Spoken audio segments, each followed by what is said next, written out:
নিজের প্রবৃত্তি অনেক কিছু চাইবে, নিজের প্রবৃত্তিকে আল্লাহর সামনে আত্মসমর্পণ করার নাম হচ্ছে ইসলাম। মন যাচাই তা করা যাবে না। কেন? কারণ আমি কারাগারের জীবনে বসে আছি। কারাগারের মধ্যে মন যাচাই তাই করা যাবে না। এই কাজগুলো কখন করব? আমি বিয়ে শাদী করার পরে করব। বিয়ে শাদী করবেন, আপনি স্ত্রীকে নিয়ে ঘোরেন, স্ত্রীকে নিয়ে আল্লাহর সৃষ্টি দেখেন, স্ত্রীকে নিয়ে আপনি বাইকে ঘোরেন, রিক্সায় ঘোরেন, চটপটি খান, ফুচকা খান, আইসক্রিম খান, কোনো সমস্যা নাই। এবার তো যুবকরা বলবো যে ভাই বিয়ে শাদী তো দেয় না, কি করব? আমি পরামর্শ দিচ্ছি বড় ভাই হিসেবে, প্রথমে হালাল রিজিকের সোর্স করতে হবে।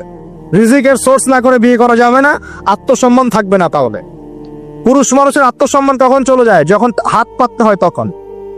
যখন আপনি রিজিকের সোর্স তৈরি করেছেন, আপনি স্বাবলম্বী, আপনি মাশাআল্লাহ মাসে 10-20-30 হাজার টাকা আর্ন করেন বা 1 লাখ 2 লাখ টাকা আর্ন করেন, আলহামদুলিল্লাহ, কারো কাছে হাত পাততে হয় না, সবাই দেখবেন আপনাকে সম্মান দিবে। যখন আপনার অন্যের কাছে হাত পাততে হবে, তখন দেখবেন স্ত্রীও সম্মান করছে না। তো এই জন্য ডিগনিটি আগে, ডিগনিটি ফার্স্ট। আপনার ডিগনিটি অর্জন করতে হলে একটা হালাল উপার্জনের সোর্স লাগবে, এক। তারপরে পিতামাতাকে বোঝানোর চেষ্টা করবেন। যদি কাউকে পছন্দ করেও থাকেন, না দেখেই বা শুনে যে হ্যাঁ ওখানে একজন দিনদার মেয়ে ইত্যাদি, তাহলে পারিবারিক ভাবে বিয়ের প্রস্তাব পাঠাবেন। নিজে পণ্ডিতি করতে যাবেন না, পারিবারিক ভাবে পাঠাবেন। যদি রাজি হয় আলহামদুলিল্লাহ, রাজি না হলে কি নিজে নিয়ে পালাই যাবেন? এই কাজ করতে যাবেন না। ইস্তেখারা করবেন। কি করবেন? ইস্তেখারা। 2 রাকাত নফল নামাজ পড়ে আল্লাহর কাছে দোয়া করবেন। হিসনুল মুসলিম বইটা কিনবেন, ওখানে দেখবেন ইস্তেখারার দোয়া আছে। ইস্তেখারা মানে হচ্ছে আল্লাহর সাথে পরামর্শ করা। আল্লাহ, আমি এই কাজটা করতে চাচ্ছি, যদি কাজটা আমার জন্য ভালো হয়, আমার দুনিয়া আখিরাতের জন্য ভালো হয়, আল্লাহ কাজটাকে তুমি সহজ করে দাও, আল্লাহ কাজটার মধ্যে বরকত দান করে দাও। আর যদি এই কাজটা দুনিয়া আখিরাতের জন্য খারাপ হয়, আল্লাহ তুমি কাজটাকে সরায় দাও, আমাকেও কাজটা থেকে সরায় দাও। এটা হচ্ছে ইস্তেখারা।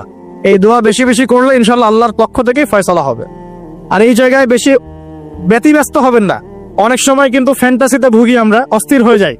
অস্থির হলেই ডিসিশন নিতে ভুল হবে, অস্থির হলেই ডিসিশন নিতে ভুল হবে। স্থির থাকতে হবে। নিজেকে স্থির রাখার জন্য কি করবেন? বেশি বেশি নফল রোজা রাখবেন। বেশি বেশি কি করবেন? নফল রোজা রাখবেন। আর ভালো কাজে ব্যস্ত রাখবেন নিজেকে। ভালো কাজে কি করবেন? ব্যস্ত রাখবেন।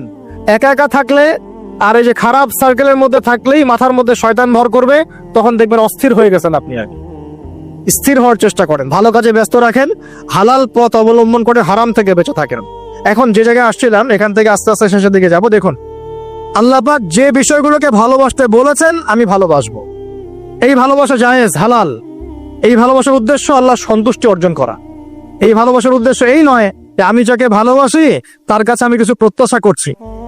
না, আমি কিছু প্রত্যাশা করছি না, আমি প্রত্যাশা করছি আল্লাহর সন্তুষ্টি। তখন দেখবেন সে আপনাকে কষ্ট দিলেও আপনি সবর করতে পারবেন। কেন সবর করতে পারবেন? কারণ আপনি তো আল্লাহর সন্তুষ্টির জন্য তাকে ভালোবাসছেন, আপনার তো কোনো স্বার্থ নাই। এখন আপনি দেখবেন রিল্যাক্স থাকতে পারবেন, সম্পর্ক টিকেও থাকবে এবং আপনি ক্ষমা করতে পারবেন মানুষকে। যখন নিজের চাওয়াটাকে আপনি ইনফোর্স করতে চাইবেন, তখন কিন্তু আপনি এই সম্পর্ক নষ্ট করে ফেলতে পারেন, কারণ আপনি হক পাচ্ছেন না। সামনে আসেন। এবার আমরা কি ওয়াদা করতে পারি যুবক ভাইরা? তো ইনশাআল্লাহ তাআলা আমরা হারাম পথে যাব না, হালাল পথে থাকবো।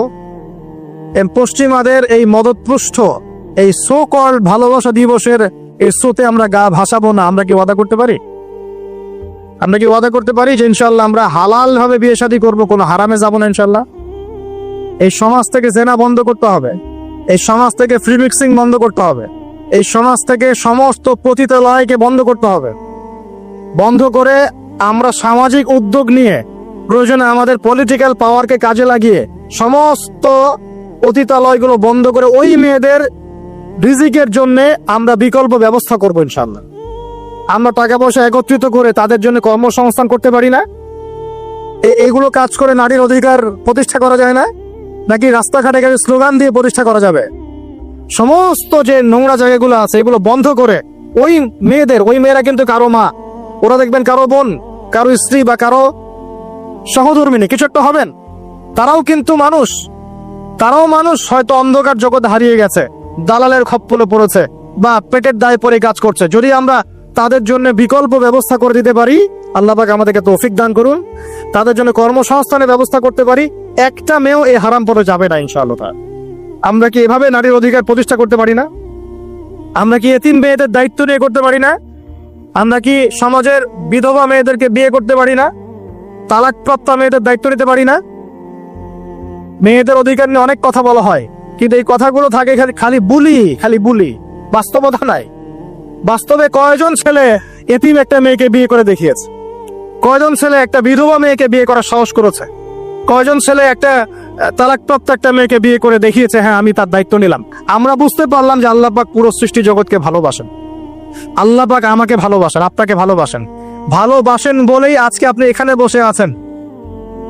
আল্লাহ পাক আপনাকে ভালোবাসেন বলেই লক্ষ লক্ষ কোটি কোটি মানুষ এখন জেনা করছে, আজকের দিনে আপনি ওয়াজ মাহফিলে বসে আছেন।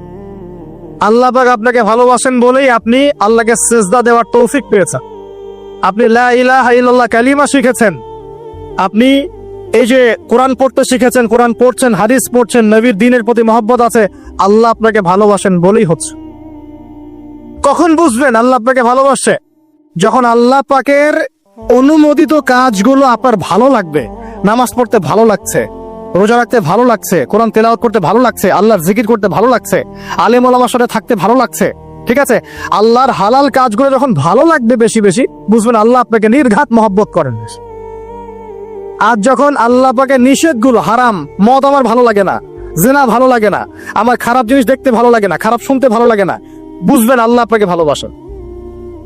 আর যখন দেখবেন খারাপের পিছনে আপনার ঝোঁক বেশি, দুর্নীতি করতে ভালো লাগে, সুদ খাইতে ভালো লাগে, ঘুষ খাইতে ভালো লাগে, কাউকে ঠকাইলে মনে হয় আমি স্মার্ট হয়ে গেলাম, হ্যাঁ, মানুষের টাকা আত্মসাৎ করতে ভালো লাগে, নামাজ না পড়ে ঘুম দিতে ভালো লাগে, ঠিক আছে, রমজান মাসে বিড়ি টানতে ভালো লাগে, ঠিক আছে, মেয়ের সাথে যে টাঙ্কি মারতে ভালো লাগে, তখন বুঝবেন যে আল্লাহ আপনাকে এখনো ভালোবাসেন, বা আপনি আল্লাহর ভালোবাসা পাওয়ার যোগ্যতা হারিয়ে ফেলেছেন।